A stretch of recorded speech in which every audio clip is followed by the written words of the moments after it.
നമസ്കാരം. Shri M M മണി Shri S രാജേന്ദ്രനെ കൈകാര്യം ചെയ്യുമെന്ന് പറഞ്ഞത് അദ്ദേഹത്തിന്റെയും മാർക്സിസ്റ്റ് പാർട്ടിയുടെയും സംസ്കാര പ്രകാരം ടി പി ചന്ദ്രശേഖരനെ കൈകാര്യം ചെയ്യുമ്പോൾ കൈകാര്യം ചെയ്യാമെന്നാണ് എം എം മണിയും കൂട്ടാളികളും വിചാരിച്ചതെങ്കിൽ മിസ്റ്റർ എം എം മണി, സഖാവ് എം എം മണി, നിങ്ങളെ ഞങ്ങൾ കൈകാര്യം ചെയ്യുന്നത് എങ്ങനെയാണെന്നറിയാമോ? നിങ്ങൾ ജീവിച്ചിരിക്കെ നിങ്ങളുടെ കമ്മ്യൂണിസത്തെ ഞങ്ങൾ കൊല്ലും.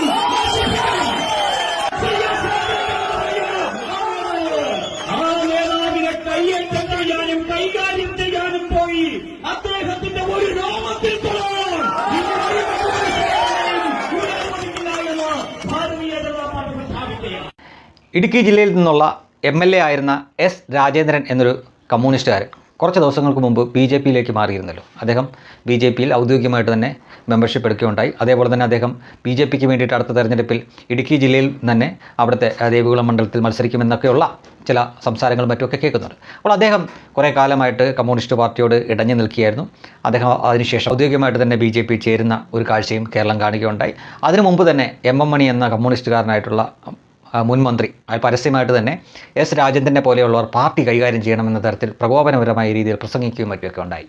ഇന്നിപ്പോൾ ഇതാ ഇടുക്കി ജില്ലയിൽ MM മണിയുടെ തട്ടകത്തിൽ തന്നെ അവിടെ തന്നെ സ്റ്റേജ് കെട്ടി BJP നേതാക്കൾ അവിടെ മൈക്ക് കെട്ടി MM മണിയെ വെല്ലുവിളിച്ചിരിക്കുകയാണ്. TP ചന്ദ്രശേഖരനെ അങ്ങ് ഇല്ലാതാക്കിയതുപോലെയാണ് BJPക്കാരനായ എസ് രാജേന്ദ്രന് നേരെ നിങ്ങൾ വരുന്നതെങ്കിൽ നിങ്ങൾ വിവരം അറിയുമെന്നാണ് വളരെ ലളിതമായിട്ട് തന്നെ പറഞ്ഞിരിക്കുന്നത്.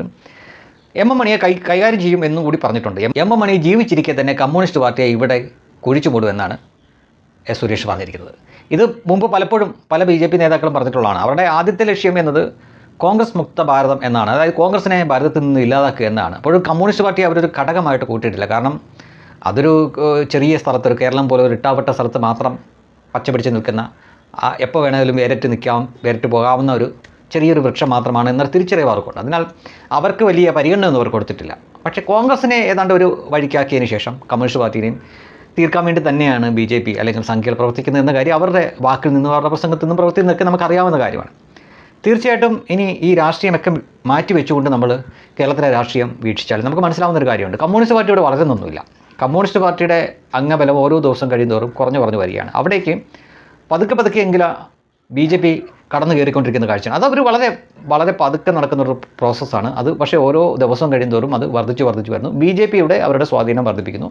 കമ്മ്യൂണിസ്റ്റ് പാർട്ടി ചുരുങ്ങി പോയിക്കൊണ്ടിരിക്കുന്ന ഒരു കാഴ്ചയാണ് നമ്മൾ കാണുന്നത്. മിക്കവാറും തുടർഭരണം കമ്മ്യൂണിസ്റ്റ് പാർട്ടിക്കാണ് അടുത്തത് കിട്ടുന്നതെങ്കിൽ കമ്മ്യൂണിസ്റ്റ് പാർട്ടി അതോടെ അങ്ങനെ തന്നെ നിന്ന് ഇല്ലാതാവും. 3 തവണ പ്രതിപക്ഷത്തിരിക്കുന്ന കോൺഗ്രസ് പാർട്ടിയും ഒരേപോലെ ഇല്ലാതാവും. ഒരുപക്ഷെ ഇതായിരിക്കണം BJP വരുന്ന തെരഞ്ഞെടുപ്പിൽ അവർ കൈക്കൊള്ളാൻ പോകുന്ന ഒരു തന്ത്രം. അവർക്ക് ജയിക്കാൻ പറ്റുന്ന ഇടങ്ങളിൽ അവർ പരമാവധി ജയിക്കുക, 15 സീറ്റിലെങ്കിലും ജയിക്കുക.